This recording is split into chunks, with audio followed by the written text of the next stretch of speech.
October 31st, midnight. The world as we know it has ended.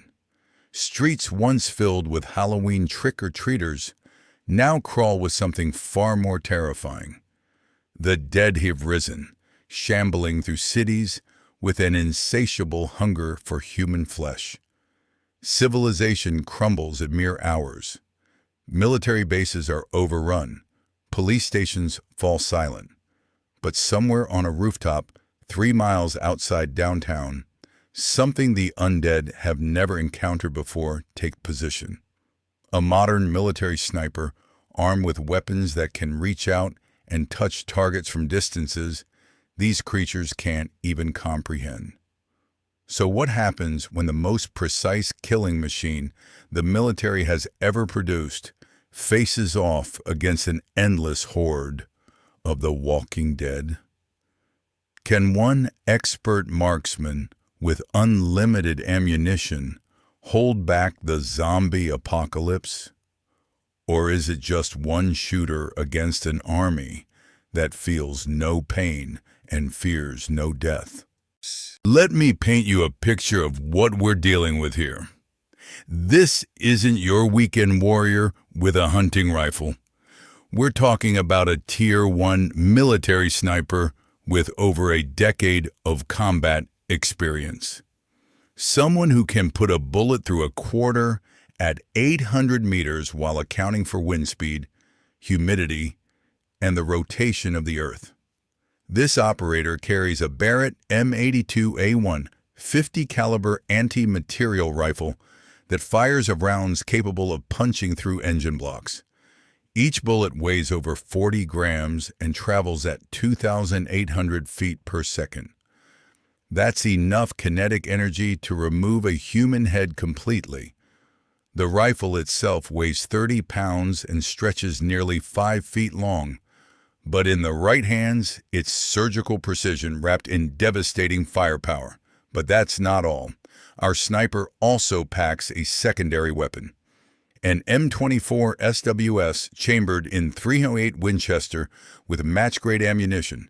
This is the weapon that built legends in Iraq and Afghanistan. Lighter, faster to maneuver, and deadly accurate out to 1,200 meters. Between these two rifles, our marksman carries enough ammunition to engage over 200 targets before needing resupply. Add in a tactical vest loaded with additional magazines, a suppressed sidearm, night vision optics, and a ghillie suit for concealment, and you have the ultimate zombie hunting package. The infected aren't your typical movie zombies either. These are fresh casualties of whatever plague has swept across the globe. They retain basic motor functions and surprising speed. Unlike the shambling corpses of old horror films, these creatures can run, climb, and work together in terrifying coordination. They're driven by an overwhelming compulsion to feed, and they don't stop until they're physically incapable of movement. Headshots are the only reliable way to drop them permanently, but even catastrophic body damage barely slows them down. They feel no pain, show no fear, and never tire. What makes them truly dangerous is their numbers. For every zombie eliminated, 3 more seem to take its place. As dawn breaks over the abandoned city, our sniper spots the first wave approaching from the north. Dozens of infected streaming through the streets like a toxic river.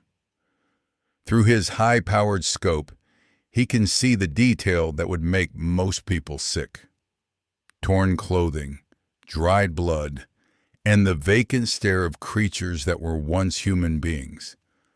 But to a professional marksman, they're simply targets at known distances moving in predictable patterns. The first shot echoes across the empty cityscape at precisely 6:30 hours. One zombie drops instantly at 600 meters, its head simply gone in a pink mist. The Barrett's massive muzzle blast shatters windows 3 blocks away, But the infected don't even react to the sound. They have no concept of danger, no survival instinct to make them seek cover. They just keep coming in a straight line toward the last known location of human activity. Our sniper methodically works through the approaching group. Each shot is deliberate, calculated, and devastating. The .50 caliber rounds don't just kill their targets, they obliterate them. Bodies are torn apart by the massive kinetic energy, creating a gruesome display that would stop any living army in its tracks.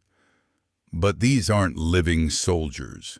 Every fallen zombie is immediately replaced by 2 more emerging from side streets and buildings.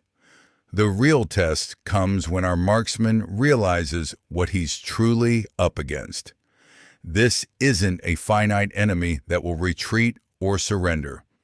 The infected represent an exponential threat that grows stronger with every human they consume.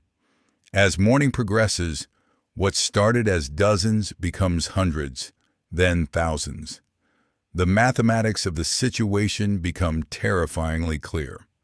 Every 60 seconds, our sniper can deliver approximately 8 precision shots with the Barrett. That's 1 zombie eliminated every 7.5 seconds if he maintains perfect accuracy. But the horde isn't advancing at a leisurely pace. These creatures move at roughly 4 miles per hour in open terrain, faster when they detect prey. At current engagement distances, he has maybe 20 minutes before the first wave reaches his building. 20 minutes. 8 shots per minute. That's 160 confirmed kills if everything goes perfectly. But there are already over 500 infected visible in the streets below, with more pouring in from every direction. The cold reality hits harder than the rifle's recoil. This is a numbers game he cannot win through conventional means. Switching to the lighter M24, our marksman begins engaging targets at closer range. The .308 rounds are less spectacular than the .50 caliber devastation, but they're faster to deploy and just as lethal when placed correctly. Zombie after zombie drops with surgical precision. Headshots at 400 meters, 300 meters, 200 meters. Each pull of the trigger represents years of training distilled into a single moment of perfect execution. But something unexpected happens around the 15-minute mark. The constant barrage of gunfire creates an unintended consequence. The sound signature acts like a dinner bell for every infected creature within miles.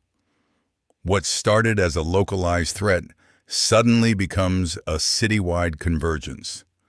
Zombies begin emerging from buildings, sewers, and hiding places that seemed empty just moments before. The sniper's position, chosen for its tactical advantage, has become a beacon drawing every undead creature in the metropolitan area. The second wave hits differently. These aren't the slow, directionless infected from the initial encounter. These creatures have been drawn by sound and are moving with purpose toward a specific target. They begin scaling the building using fire escapes, broken windows, and even each other as human ladders. Our marksman's elevated position, his greatest asset, suddenly becomes a potential trap.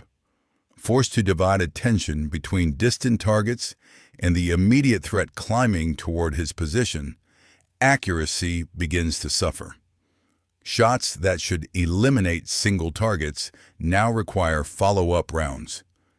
The Barrett's incredible power becomes a liability in close quarters, as the massive recoil and lengthy reload times create dangerous gaps in defensive fire. At 300 rounds expended, roughly 70% of his ammunition supply, a critical decision point arrives. The infected have breached the building's lower floors and are working their way upward through stairwells and elevator shafts. The steady stream of approaching zombies from street level hasn't diminished. If anything, the numbers have increased as creatures from across the city continue responding to the acoustic signature of sustained gunfire. Our sniper makes a tactical calculation that would seem impossible to civilian minds, but comes naturally to someone trained for worst-case scenarios. He begins targeting structural weak points rather than individual infected. The Barrett's anti-material rounds punch through concrete support columns with devastating effect. Windows explode outward in cascades of glass that slice through zombie crowds like invisible blades. But the undead adapt in ways no military manual could predict. Unable to feel pain or fear, they simply pile over their fallen companions, using destroyed bodies as bridges and ramps. What should have been killing fields become highways for the infected to advance even faster toward their target. The final phase begins when ammunition conservation becomes critical. Every shot must count not just for accuracy, but for maximum tactical impact. Our marksman shifts to what soldiers call economy of force operations. Instead of engaging every visible target, he focuses on infected that pose the greatest immediate threat or those whose elimination will create the maximum disruption to zombie movement patterns. This is when the true test of professional training reveals itself. Not in the perfect shots under ideal conditions, but in maintaining lethal precision when everything falls apart. So what's the final verdict?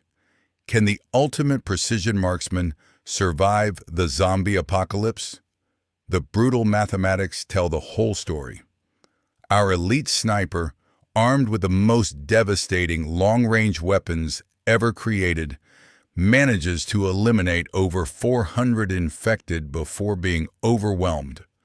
That's a kill ratio that would make military historians weep with pride. But against an exponential threat that grows stronger with every human consumed, even perfect accuracy becomes meaningless when you're outnumbered 1,000 to 1. The infected don't retreat. They don't negotiate.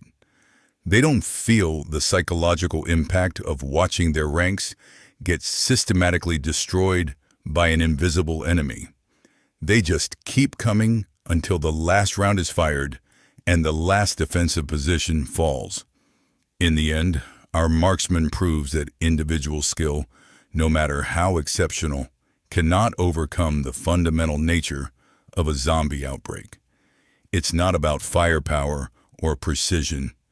It's about mathematics, logistics, and the terrifying reality that some enemies simply cannot be defeated by conventional means.